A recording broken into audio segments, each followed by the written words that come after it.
नमस्कार दोस्तों, आज की इस वीडियो में हम आपको चार धाम यात्रा से जुड़ी संपूर्ण जानकारी देने वाले हैं। तो अगर आप भी इस साल चार धाम यात्रा पर जाने का प्लान बना रहे हैं तो ये वीडियो आपके लिए बहुत आपको चार धाम यात्रा कैसे करनी है, पैकेज बुक कराएं या फिर अपनी गाड़ी प्रेफर करें, होटल्स वगैरह की क्या सुविधा मिलेगी, चार धाम यात्रा का प्लान किस टाइम करें जिससे आपको किसी तरह की कोई प्रॉब्लम ना फेस करनी पड़े, और इस पूरी यात्रा में आपका करीब करीब कितना खर्च हो सकता है। इस चीज़ की गारंटी मैं ज़रूर देती हूँ कि अगर आपने ये वीडियो एंड तक ध्यान से देख लिया तो फिर इससे जुड़ी आपको कोई और वीडियो देखने की आवश्यकता नहीं होगी। चार धाम यात्रा से जुड़े आपके मन में जितने भी डाउट्स हैं वो सारे डाउट्स ये वीडियो देखकर आज क्लियर होने वाले हैं। तो दोस्तों आइए एक एक करके शुरू करते हैं हर पॉइंट को कवर करना और देखते हैं कि आपको शुरुआत कहाँ से करनी है। हालांकि भारत के जो प्रमुख चार धाम हैं वो हैं गुजरात के द्वारकाधीश, उड़ीसा के जगन्नाथ स्वामी, तमिलनाडु के रामेश्वरम और उत्तराखंड के बद्रीनाथ। लेकिन यहाँ इस वीडियो में हम जिस चार धाम की बात कर रहे हैं वो हमारे उत्तराखंड में स्थित चार धाम हैं, यानी कि यमुनोत्री धाम, गंगोत्री धाम, केदारनाथ और बद्रीनाथ धाम। हम आज इन्हीं चारों धामों के बारे में बात करने वाले हैं। तो दोस्तों सबसे पहले तो ये जान लेते हैं कि इस साल चार धाम यात्रा शुरू कब से होने वाली है। इस साल 30 अप्रैल से चार धाम यात्रा का आगाज होने वाला है। यात्रा का समय करीब 6 से 7 महीने तक का रहता है, यानी कि मई महीने से अक्टूबर या फिर मान के चलिए नवंबर मिड तक आप चार धाम यात्रा पर जा सकते हैं। ठंड के मौसम में उत्तराखंड में काफ़ी ज़्यादा ठंड हो जाती है, जिसकी वजह से कार्तिक पूर्णिमा के आसपास चारों धाम के कपाट बंद कर दिए जाते हैं और चार धाम यात्रा भी फिर बंद हो जाती है। तो इसी टाइम में आपको अपनी चार धाम यात्रा का प्लान बनाना होता है। अब इन 6 महीनों में भी बेस्ट टाइम कब है चार धाम यात्रा पर जाने का, ये भी हम आज की इस वीडियो में देखने वाले हैं।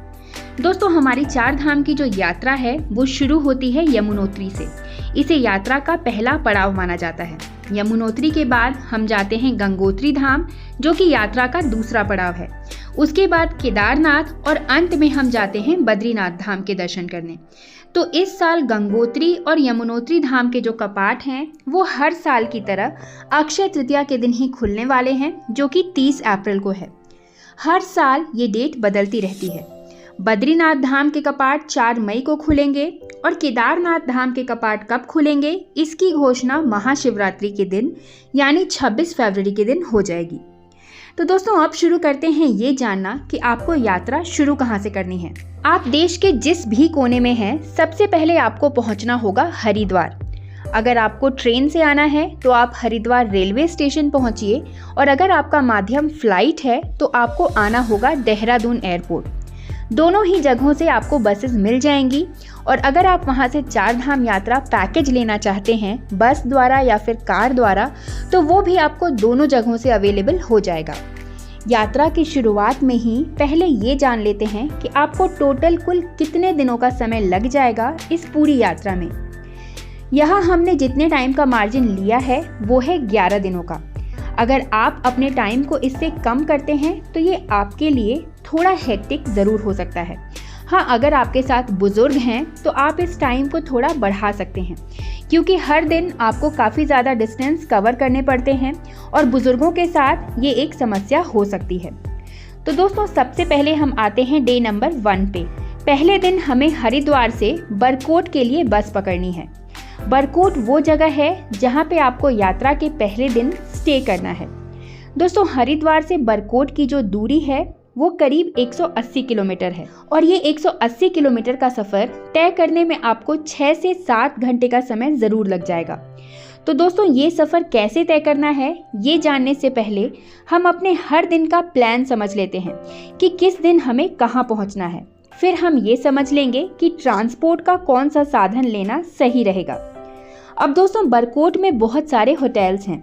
गढ़वाल मंडल विकास निगम यानी कि GMVN का भी यहाँ पे गेस्ट हाउस है। ये उत्तराखंड सरकार द्वारा दी जाने वाली गेस्ट हाउस फैसिलिटी है, तो आप यहाँ भी रुक सकते हैं। इसके लिए आपको इस ऑनलाइन पोर्टल पर जाके, जो कि अभी आपको स्क्रीन पे शो हो रही है, आपका जो भी लोकेशन है उसकी ऑनलाइन बुकिंग आप कर सकते हैं, और आप चाहें तो प्राइवेट होटल्स में भी बुकिंग करा सकते हैं। और अगली सुबह यानी कि डे 2 को हम बढ़ेंगे यमुनोत्री के दर्शन करने के लिए। लेकिन उसके लिए हमें पहले जाना होगा बरकोट से जानकी चट्टी।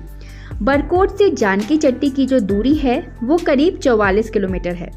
तो सबसे पहले आप जानकी चट्टी पहुंचेंगे और वहां से आपको 6 किलोमीटर की पैदल यात्रा करनी है। ये पैदल यात्रा करते वक्त आपको करीब 4 से 5 घंटे लग जाएंगे, क्योंकि ये 6 किलोमीटर काफ़ी चढ़ाई पर है।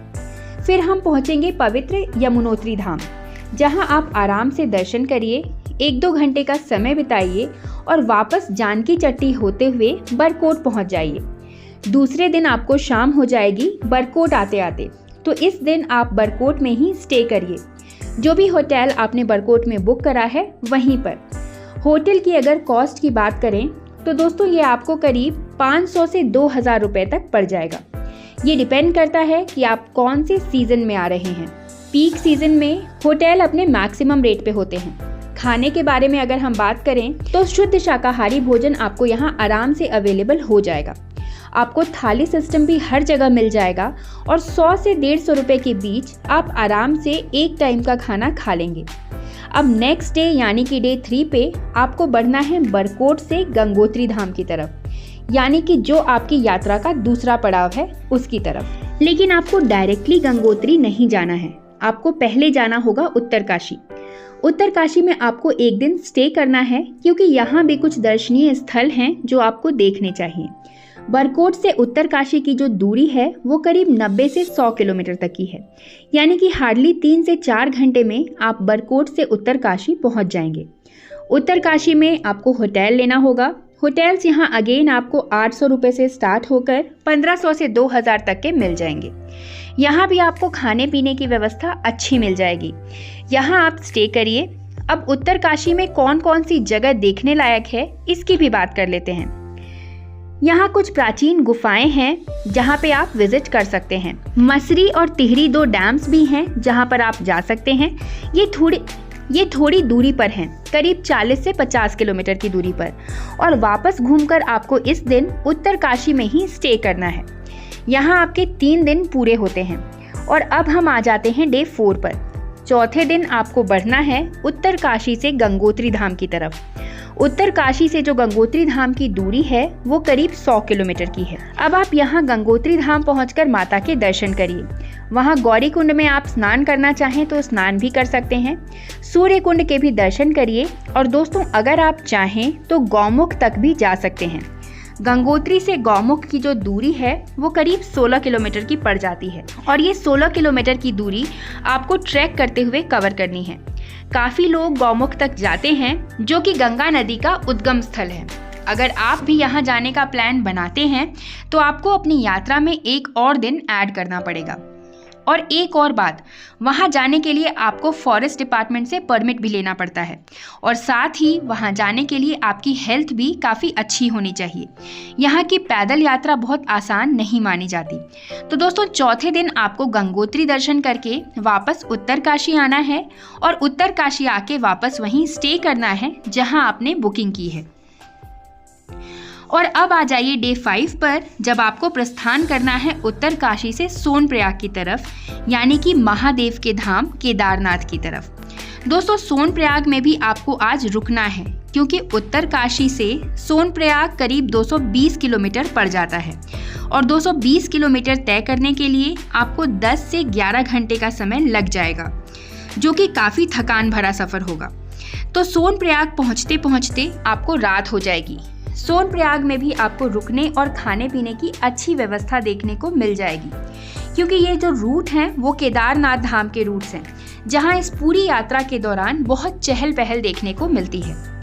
अब डे 6 पे सुबह सुबह आपको उठना है और महादेव के धाम जाने के लिए आपको ट्रैकिंग शुरू करनी है। ये ट्रैकिंग स्टार्ट होती है गौरी कुंड से। गौरी कुंड तक आप सूमो या जीप से पहुंच जाएंगे, और गौरी कुंड से आपको पैदल चलना होगा। करीब 16 किलोमीटर की ट्रैकिंग आपको करनी होती है केदारनाथ धाम तक जाने के लिए। ये ट्रैकिंग अगर आप चाहें तो घोड़े खच्चर के द्वारा, पिट्ठू के द्वारा, या फिर आप चाहें तो हेलीकॉप्टर से भी ये दूरी तय कर सकते हैं। हम जिस बजट की बात कर रहे हैं उसमें हम पैदल यात्रा के बारे में बात करेंगे। अगर आप हेलीकॉप्टर या अन्य किसी माध्यम से यात्रा कर रहे हैं तो आपका कॉस्ट हाई हो जाएगा।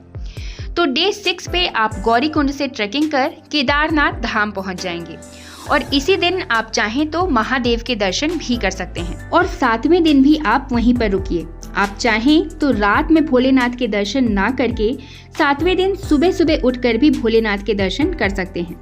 आसपास यहाँ देखने लायक 2-3 स्पॉट्स और हैं जो आप देख सकते हैं।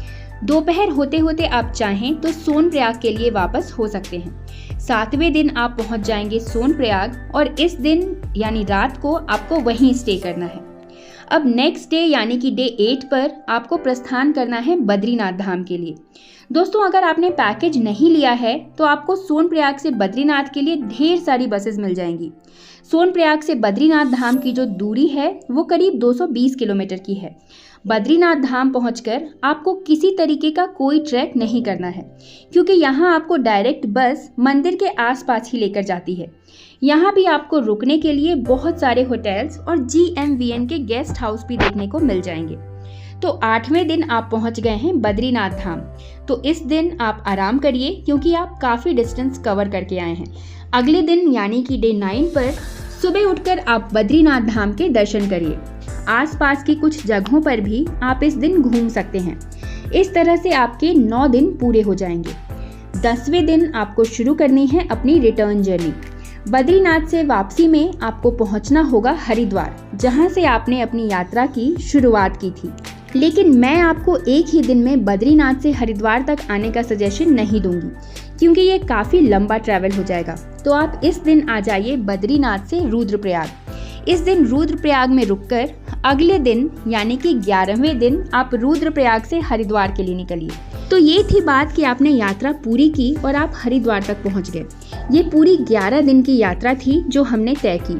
तो अगली बात करते हैं कि 4 धाम यात्रा करने के लिए बेस्ट टाइम कौन सा रहेगा। तो दोस्तों, जैसा कि मैंने बताया कि ये यात्रा मई से शुरू हो जाती है, लेकिन आप ये भी जान लीजिए कि मई और जून महीने में यहाँ सबसे ज़्यादा रश होता है। इस टाइम सबसे ज़्यादा भीड़ केदारनाथ धाम में होती है और चारों धामों में भी इस समय काफ़ी ज़्यादा भीड़ देखने को मिलती है। इस समय आपको होटल्स वगैरह भी काफ़ी महंगे मिलेंगे। तो मैं ये रिकमेंड करूँगी कि आप 4 धाम यात्रा पर आने के लिए सितंबर या फिर अक्टूबर का महीना चुनिए, क्योंकि इस महीने में बारिश वगैरह नहीं होती, भीड़ भी कम होती है और होटल के भी कॉस्ट रीजनेबल होते हैं। दोस्तों, जुलाई अगस्त का मैंने नाम नहीं लिया क्योंकि वो मॉनसून का टाइम होता है और मॉनसून में आपको ये यात्रा अवॉइड करनी चाहिए। यहाँ लैंडस्लाइड का भी काफ़ी खतरा होता है, तो ये समय तो आपको नहीं चुनना चाहिए। अब बात करते हैं कि हमारा साधन क्या होगा। तो दोस्तों, अगर आप हरिद्वार से पैकेज बुक करना चाहते हैं और वो भी बस से, तो पर हेड आपको 20 से 35 हज़ार रुपये देने पड़ सकते हैं। ये डिपेंड करता है कि आप नॉर्मल बस लेते हैं या फिर AC बस। नॉन AC बस में करीब 20 हज़ार में आपका काम हो जाएगा, लेकिन AC बस में आपको काफ़ी ज़्यादा चार्ज यानी कि 30 से 35 हज़ार रुपये चार्ज देने पड़ेंगे। इस पैकेज में आपका ब्रेकफास्ट और डिनर भी इंक्लूडेड होगा और साथ में आप जिस होटल में स्टे करेंगे वो भी पैकेज में ही आएगा। लंच इसमें इंक्लूडेड नहीं होता है, क्योंकि अक्सर लंच के समय आप साइट सीइंग पे रहेंगे। अगर आप टैक्सी या फिर 4 व्हीलर लेते हैं तो करीब 30 से 40 हज़ार रुपये का खर्च आपको करना पड़ेगा। अगर आप 4 या 5 आदमी साथ में हैं तो आप आराम से टैक्सी बुक कर सकते हैं। ये सिर्फ ट्रांसपोर्ट का खर्चा होगा। 4 व्हीलर में इस पैकेज में आपके ब्रेकफास्ट, डिनर ये सब इंक्लूडेड नहीं होते हैं। और अगर आप अपने व्हीकल से जाना चाहें तो भी आप जा सकते हैं।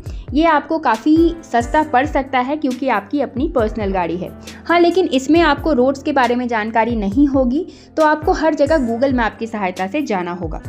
तो दोस्तों, इस वीडियो में हमने 4 धाम यात्रा से जुड़ी हर जानकारी कवर करने की कोशिश की है। मैं आशा करती हूँ ये वीडियो देखने के बाद 4 धाम यात्रा से जुड़े कोई डाउट्स आपके मन में नहीं रहे होंगे। अगर फिर भी आपको कोई डाउट रह जाता है तो आप कमेंट करके हमसे पूछ सकते हैं। अगर ये वीडियो आपको पसंद आई है, इस वीडियो को एक लाइक ज़रूर करिए, वीडियो को ज़्यादा से ज़्यादा शेयर करिए ताकि ज़्यादा लोगों तक ये जानकारी पहुंच सके। कमेंट में हर हर महादेव लिखिए। अगर आप चैनल पर नए हैं तो चैनल को सब्सक्राइब कर लीजिए और ऐसे ही अन्य वीडियोज़ के लिए हमारे चैनल के साथ जुड़े रहिए। धन्यवाद।